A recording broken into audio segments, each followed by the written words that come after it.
Food and Agriculture Organization to establish Digital Agricultural Village Initiative for Nigerian farmers.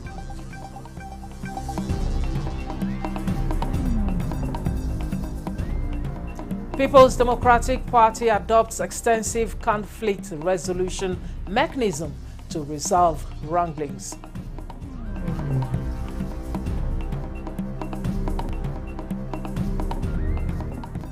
Cocoa bean settles for $9,187 for ton at New York Commodity Exchange.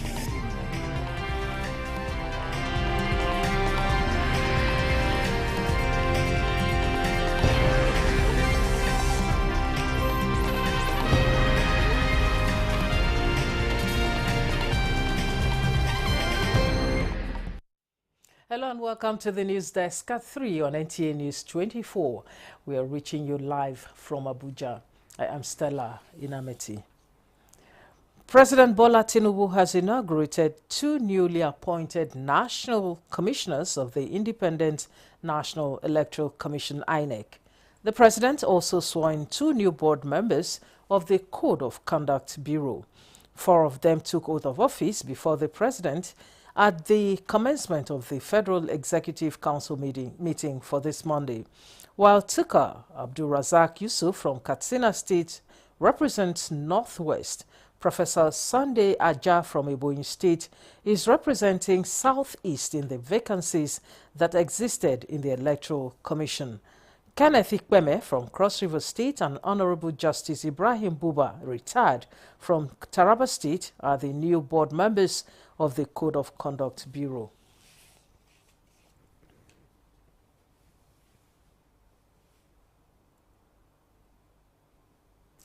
The Food and Agriculture Organization of the United Nations is set to establish a digital agricultural village initiative for Nigerian farmers. This initiative comes as Minister of Agriculture and Food Security, Abubakar Kyari, announces that the ministry will begin collecting data of farmers to enhance service delivery. Musa Baba Aliyu has the details. The Digital Agricultural Village is an initiative by the Food and Agriculture Organization of the United Nations, FAO, aimed at serving as an extension hub for farmers. The digital innovation strategy has been developed to address critical challenges related to inclusive and sustainable transformation of the agri-food system. This workshop, organized by the FAO in Lagos, is part of the preparations for the launch of the Digital Village. How to have a concrete Nigeria digital agriculture solution platform to be able to all decision makers, donors, farmers, consumers, all the stakeholders working in the agriculture sector to work all together to be able to find a solution. In powering, providing capacity building for the youth, and also generating innovations that can be upscaled for farmers' benefit. The Minister of Agriculture and Food Security, Abubakar Kyari, stated that data and information about farming and farmers across the country will be collected to ensure accurate implementation of agricultural policies and planning. But that's what we're trying to do: use digital platforms, use technology, use innovation, use mechanization to ease agriculture, and that will attract them, and that is a very, very worthwhile venture. And we're going to have pilot schemes all over the country where we're going to adopt all what we're talking about. The minister noted that as part of the government's effort to develop the Digital Village Initiative, a pilot program will be conducted in Nasarawa State before a nationwide rollout. Musa Baba Aliyu, NTA News. The federal government has expressed its commitment to ensure that Nigerians stranded in other countries return home safely. Federal Commissioner, National Commission for Refugees, Migrants and Internally Displaced Persons, Tijani Aliu Ahmed, stated this while hosting members of the Technical Working Group on Repatriation of Nigerians. Ruth Aguele reports. The quest for greener pastures through irregular means across the continent continues to pose concerns, especially in changing the narrative against irregular pathways. As part of its mandate to promote regular pathways for migration and enhance migration governance in the country, the National Commission for Refugees, Migrants and Internally Displaced Persons is hosting members of the Technical Working Group in repatriation of Nigerians who are stranded in various countries to discuss ways of strengthening repatriation processes for Nigerians in a safe and dignified manner. So the challenge is how do we have an adequate advocacy so that our younger ones will now understand if they want to leave this country, this is the pathway, this is the regular way they can follow, and this is how they can go about it. Some of them we are talked about in Libya, in Sudan, in Niger, they cannot return back to the country. In a related development, Nigeria is set to host Euro-African countries for a high-level dialogue as chairman of the Rabat process, a thematic meeting aimed at leveraging the advantages of migration in the aspects of knowledge transfer, investment opportunities, and bridging innovations across borders. This thematic meeting will aim to generate actionable strategies. It will provide a timely platform to discuss how African youth can be meaningfully empowered through education, innovation, skills development, and diaspora engagement. As Nigeria continues to champion migration agenda, the goal is to reshape migration narrative through an inclusive and responsive approach and enhance opportunities for Nigerian youths. In Abuja, Ruth Aguele, NTA News. The need for Nigeria to intensify proactive national, state and local security efforts measures to curb the resurgence of banditry, particularly in the northwest and central regions, has re-echoed on Good Morning Nigeria. Guests on the program want government to be decisive on implementing a multi-agency approach, including enhancing intelligence-driven community-based policing and fostering collaboration among security agencies and citizens. Lydia Sampson reports. Key strategies suggested by the guests include focusing on addressing root causes such as poverty, unemployment, weak governance, and arms proliferation which fuel banditry. They insist improving border security must be prioritized to stem illegal arms flow, as well as creating employment opportunities and strengthening the rule of law to build trust within communities. So you need more efforts at the local and state level to bring up and sensitize the citizens as to their responsibilities as to national security. Very important to note that in this regard, the communities themselves have improved in terms of providing required intelligence and working much more better than what it used to be in terms of relating with the security and providing the required information. They urge security and community leaders to take action through renewed focus and innovative tactics to dismantle criminal networks living within their communities to ensure peace and stability. Communities should have leadership in terms of those. The military cannot continue after getting a place, then you expect them to administer. No, the civil administration must go there. We are moving national development, we are shutting down national development and focusing on pocket engagements that should not be there in the first place. Facilitating timely reporting and intervention through effective action initiatives across all levels of governance, the guests believe can be achieved. This comprehensive approach, they are unanimous, will break the cycle of violence and restore stability to both kinetic operations and socio-economic development. In Abuja, Lydia Sampson, NTA News. To politics now, the leadership of the People's Democratic Party has set up a 7-member committee headed by the former president of the Senate and former governor of Kwara State, Dr. Bukola Saraki, to bring quick reconciliation and reach out in such a manner that the party will have a very rancor-free and harmonious NEC and convention this year. This formed part of resolutions reached after a meeting between the PDP Governors Forum, former governors who are still members of the party, and the party's National Working Committee. Correspondent Timothy Yusuf reports. All the governors elected on the platform of the PDP, former governors that are still in the party, including the FCT Minister Nyesom Wike and some members of the National Working Committee, arrived at Sokoro Lodge of the Bauchi State Government, one after the other, for a meeting that held behind closed doors.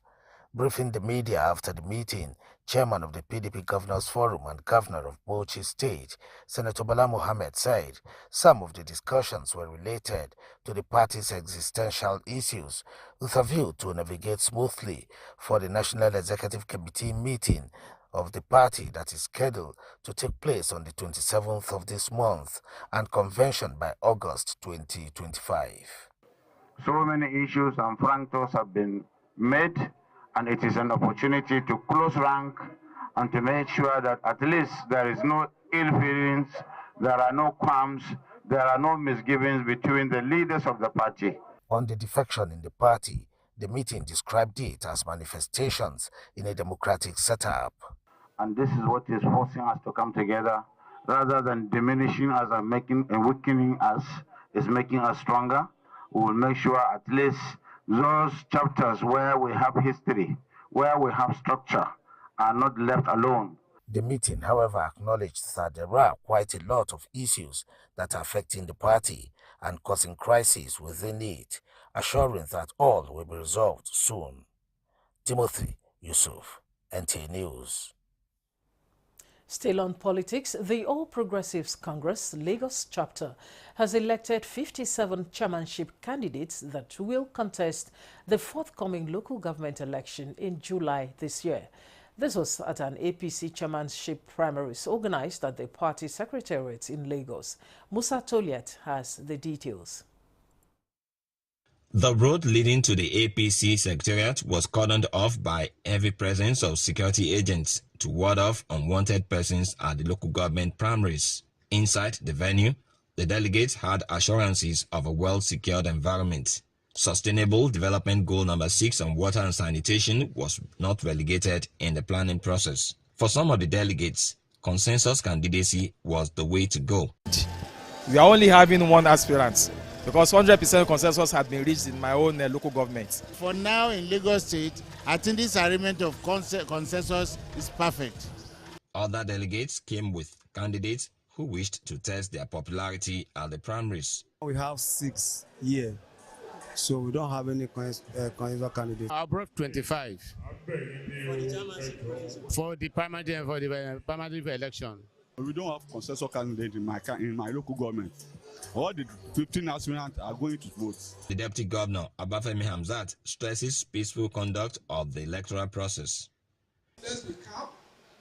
We will go in, the SEC has seen the process. We go in, we do our voting peacefully, we will count, and everybody will go. The election was secret ballot, and each local government came with 27 delegates. Officials of the Lagos State Independent Electoral Commission were on hand to observe proceedings. I observe right now is a ramp for me to gain access into the building. Outside that, getting inside, the process was so easy. At the end of an exercise that lasted more than 4 hours, it was time to collate and announce results. Displeasure displayed by agents representing some candidates threatened to disrupt the process. Done and dusted, the chairman APC Lagos Electoral Committee, Babatunde Ogala, fielded questions from journalists. There is an appeal process that the candidate, that the aspirants can resort to. So it's going to be a high-powered one. We certainly can also overturn whatever we may have done today. And after that, even if you are still not satisfied, there's still also the court process. So there are different layers of seeking redress. The stage is now set for the APC chairmanship candidates to prepare for the forthcoming local government election scheduled for July 12, 2025. In Lagos, Musa Toliat, NTA News. This is the news at 3 on NTA News 24. More stories when we return.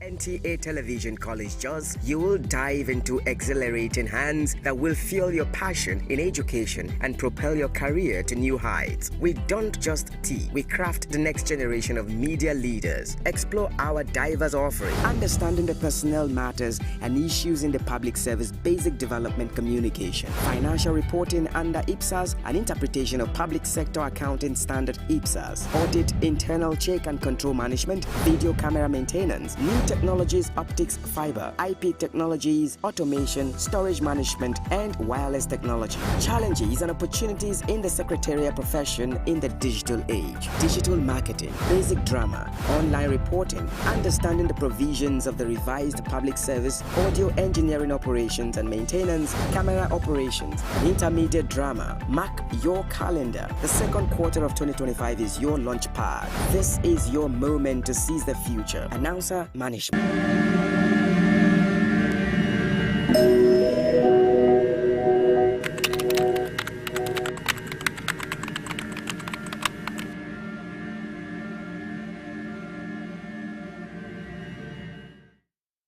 Welcome back and thanks for staying with us.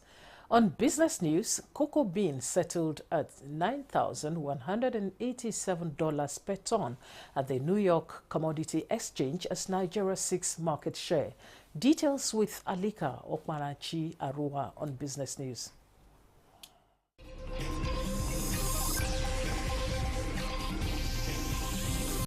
In a recent data from the United Nations Food and Agriculture Organization, FAO, showed that Nigeria still remains the world's 7th largest cocoa bean producer, with production exceeding 280,000 tons in 2023.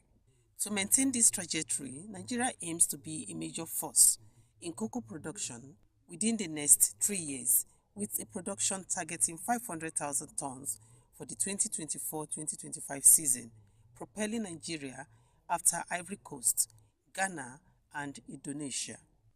The report also revealed that the expected decline in output from the two top cocoa exporting countries, Ghana and Ivory Coast, which together represent 50% of global production, has pushed prices from $2,200 to $2,500 per metric ton in 2022 to nearly $11,000 by December 2024. Meanwhile, key players in plastic business have appealed to African governments to prioritize recycling and circular economic strategies over sweeping bans on single-use plastics, warning that the growing trend of outright prohibition poses a major threat to the continent's fragile manufacturing base. They maintained that the recent wave of plastic bans across Africa, including Nigeria's first ban on single-use plastics, may endanger local industries, lead to job losses and capital flights. With business news, Alika Okpanachi Arua.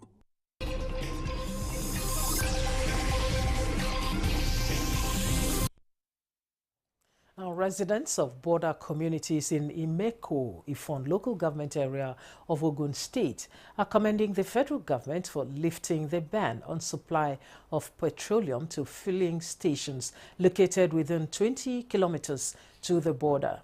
Lukman Adefeso reports that this is sequel to a circular by the National Security Advisor through the Comptroller General, Nigeria Customs Service, announcing waivers for 66 filling stations located within the border communities to supply petroleum products. Residents of border towns can now heave a sigh of relief following the partial lifting of the ban by the federal government. Federal government approved 2 filling stations in Imeko town, one each in Ilara, Ojodun, and Ohumbe towns, which are already dispensing to the people. We received the fuel on Monday, immediately when people heard about the announcement, they were so excited. We have to travel to Oyo to get fuel. Even to one generator, it is very difficult, but we are very grateful that the government now heard our cry. While appreciating the federal government for the reversal of the policy, stakeholders appealed to the federal government to allow more filling stations to dispense the products. I just want to thank the Almighty and the government of President Bola Ahmed Tinubu for giving us that relief. Our people have been suffering for the past 7 years, and we are buying a liter for 2,000 plus. Now, everybody is now give a sign of relief. Even farmers, for them to use bulldozer to clear land, for them to use tractors to clear land, to make ridges, they have to go 20 kilometers before getting fuel. So now that the reverse is the case, you can see that agroeconomy business that this area is known for will be booming now. Member representing Yewa North Imekwa from Federal Constituency in the House of Representatives, Honorable Boyega Nasir Isiaka, in a statement recalled how he facilitated the reversal of the policy on the floor of the House and his engagement with stakeholders. TOLA, a national initiative that recognizes leadership excellence within Nigeria's public service, especially among executives in ministries, departments and agencies, has organized a 2025 retreat in Abuja. Suleiman Abdul Wahab reports that the gathering brought together key stakeholders to explore strategies for institutional excellence and leadership development. Retreat started with a vibrant cultural display to celebrate participants and showcase Nigeria's rich heritage, setting a warm and engaging tone for the event.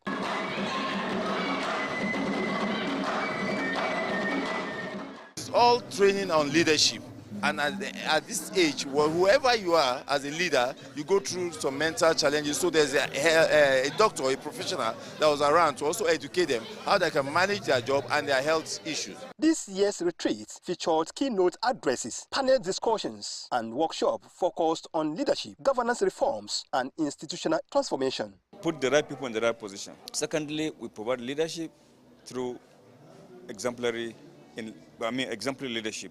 And then thirdly, we ensure that we improve the capacity of our leaders. Hard work, dedication, truthfulness, straightforwardness, and cooperation. TOLA honored public servants and community leaders who demonstrated innovation, ethical governance, and impactful leadership within their communities.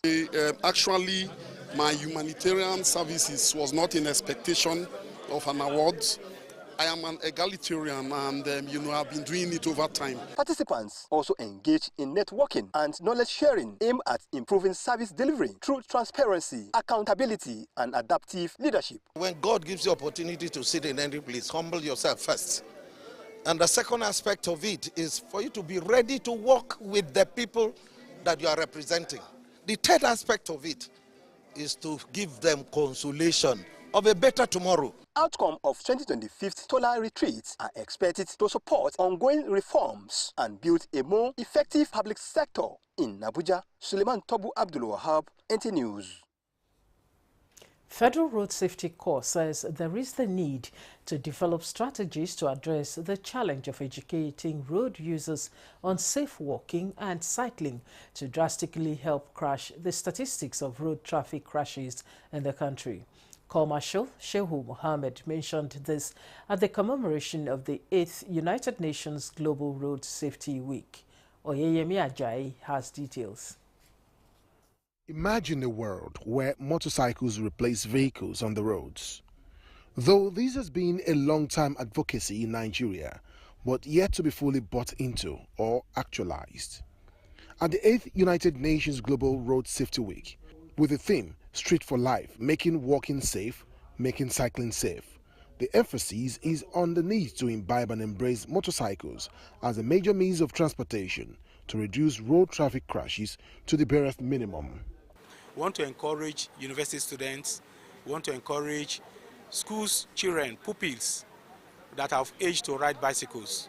And we want even adults also to ride bicycles, and we want as many people as possible to walk on their own. Experts believe all hands must be on deck, no doubt, to reduce traffic crashes, especially to help support the FRSC in achieving its mandate of reducing road traffic crashes in the country. Everyone deserves to live so that we can bring this menace down to the barest minimum. Before they build a road, all stakeholders need to come together to build what they need, not what they feel they need. Let's ensure we adhere to the street signs and all of that. And I think with that, we'll reduce the number of casualties we have on our way. Need to provide safer pedestrian walkways, pedestrian crossing bridges, and cycling routes for road users. It's a call for action to provide passages and walkways for cycling and walking to make them accessible, while calling on government and other stakeholders to develop policies that should be implemented and adhered to. Oyeyemi Ajayi, NTA News. And that concludes the news desk at 3 on NTA News 24. Thanks for watching. I am Stella Inameti.